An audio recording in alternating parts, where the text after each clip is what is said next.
In the early 1990s, the American alternative rock scene was buzzing with new bands and sounds. One of the most prominent bands at the time was Hum, hailing from Champaign-Urbana, Illinois. Their 1995 album, You'd Prefer an Astronaut, was a critical and commercial success, known for its heavy, atmospheric sound and introspective lyrics. Chino Moreno was blown away the first time he listened to this album, and this is what he said exactly about its influence on him. They're a band from near Chicago. This is a heavy record, and it's where Deftones gets a big part of our influence from tone-wise. There are these huge chords going on, a huge backbeat, rolling bass lines going underneath. A lot of that has directly inspired certain songs. There's a wall of sound guitar. It's heavy and even bombastic in a way, but it's produced very well. We approached the producer about doing something for us, I think around our first or second record. I think the vocals are an acquired taste. He didn't have the best singing voice and he talk sings, but the lyrics are very scientific. He sings about the stars and astrophysics, really odd topics, but the songs are really warm. There's a romantic vibe there as well. I knew I had to pick some records that inspired us, that were older records, and this is one. I listen to this one now, and it stood the test of time, and Deftones were definitely influenced by it. You'd Prefer an Astronaut had a profound influence on Deftone and their music. They cited Hum as one of their biggest inspirations. Deftones would go on to become one of the most successful and influential bands of the 2000s with their blend of heavy metal, shoegaze, and dream pop. But it all started with Hum's You'd Prefer an Astronaut and its impact on young Chino Moreno. You can clearly see the influence on songs like Knife Party off of Deftones' 2000 album White Pony, where the guitar work sounds a lot like the guitar work on Hum's You'd Prefer an Astronaut's first song, Little Dipper. And it sounds really similar with these super jagged, knife-sounding-ish guitar work on both of the songs. Throughout the whole album of You'd Prefer an Astronaut, you see these super fuzzy guitars and just this overall mix of like shoegaze and alternative rock and all these kind of like combinations of genres, but at the same time, just, them being themselves and having their own unique spin on it. The album starts off with Little Dipper, which gives this really warm, atmospheric feel with these fuzzy guitars in the background. And then it hits the chorus, and I feel like that one really hits. And then just overall, the lyrics, they really do tell a story, but at the same time, it's really held back by Matt Talbot's, voice not really giving that much life into the actual lyrics. The next song comes in a lot more aggressive and abrasive, and Matt Talbot comes in with like a different style of voice, which I feel like it doesn't really work, but it does work with the aggressive feel of the song. He sings about, drug users using each other and doing interesting things with each other, and I feel like it does add to the like emptiness of the whole album, and the whole point of the album is like you'd be an astronaut in space, but the lyrics are super about these drugs and being each other's fix with these two lovers. And I feel like it really does add to the album while feeling super disconnected at the same time, where these people are like drug users and they're using each other as each other's fix, which is kind of the part of like loneliness, but at the same time there is a warmth between them, but there's not the same warm atmospheric feel as there are on some of the earlier songs like Little Dipper. It's more of a really loud and aggressive feel compared to the warm and atmospheric and fuzzy feeling you get from Little Dipper. The next song is Stars, which is the hit single from this album and kind of why this album is so popular in general. It starts with this really slow part, and then once he says she thinks she missed the train to Mars, she's out back counting, and then it hits with this super aggressive and just atmospheric guitar sound, which I feel like kind of carries the whole track. It has a super unique sound and it just makes it amazing. And I feel like this song is definitely the standout on the entire album. It has these lyrics saying she thinks she missed the train to Mars, she's out back counting stars. I feel like everything on this track is perfect.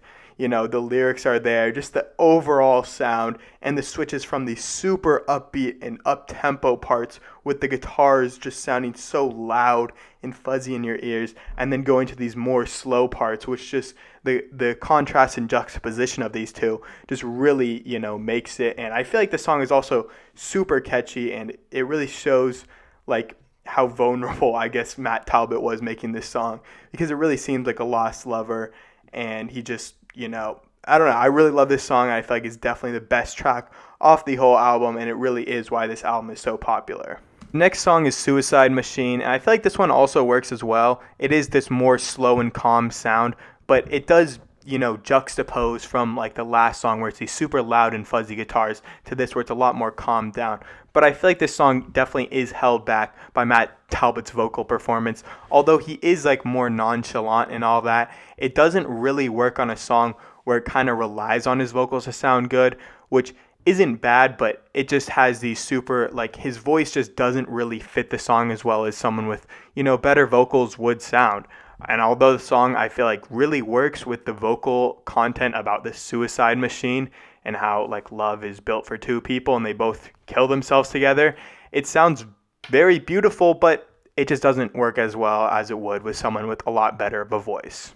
The next song is The Very Old Man. I feel like this one with Suicide Machine is also a super more toned out song. And while there are, I feel like a lot of super good lyrics on this song, it just doesn't sound as good, especially with Matt Talbot's, I feel like, pain voice.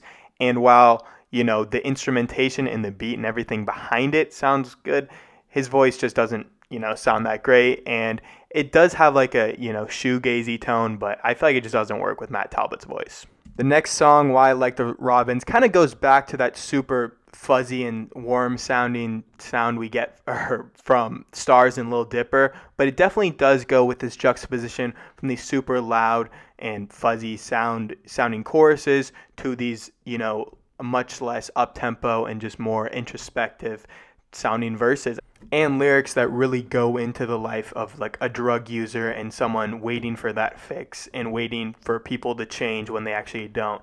And it really works with Matt Talbot's voice because although his voice isn't the greatest, it does have this whiny tone that really I feel like works for this song because it sounds like someone kind of whining for someone to come back at them. And it just sounds really perfect on the chorus especially. I feel like it makes that song even better and would be better than someone with better vocal talent than Matt Talbot.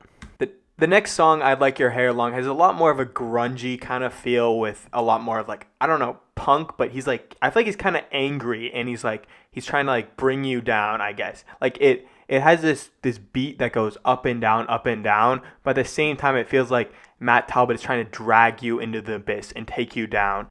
The song also just ends with some amazing guitar work from Matt Talbot and whoever else is on guitar. I'm not really sure who it is.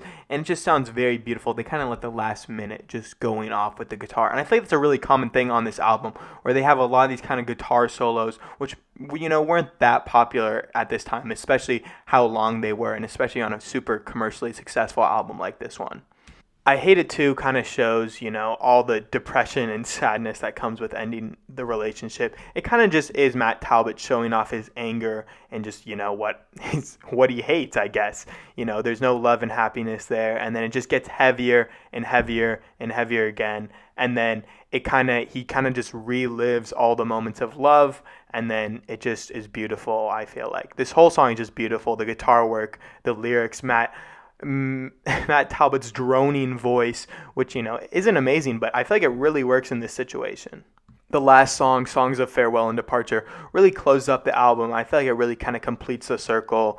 Like, the whole thing, like, he goes through the relationship, she breaks up with him, and then he's back at the spot he was at the beginning. And, while he might be a little worse off now or maybe a little better off, depending on the way you think about it, he's just at the same spot he was before, and although, his lover may have hurt him, he's kind of the same person he was at the beginning of the album, and nothing has really changed him, and he's just coming back, and he's fulfilling the circle. Overall, Hum's album was pretty amazing. I feel like a lot of people really liked it, but it didn't really reach the commercial success that a lot of people thought it would have, especially their label. And their label dropped them soon after this album. And you can see these are two guys that don't really take anything seriously. Here they're dressed up as a chicken and a mouse, I think.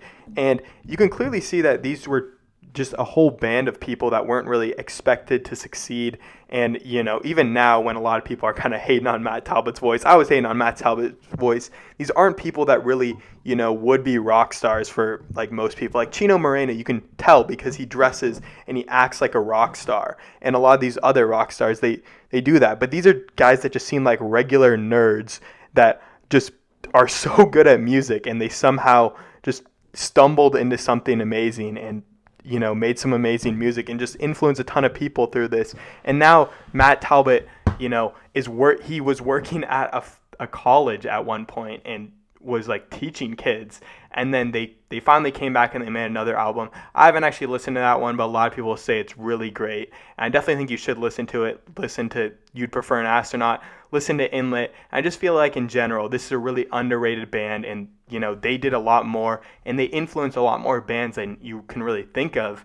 And it's an amazing album and such a short-lived album for a band that was only here for a short time because no one really believed in them and they didn't really fit that rock star image because they didn't want the commercial success that some of these labels wanted to push on them.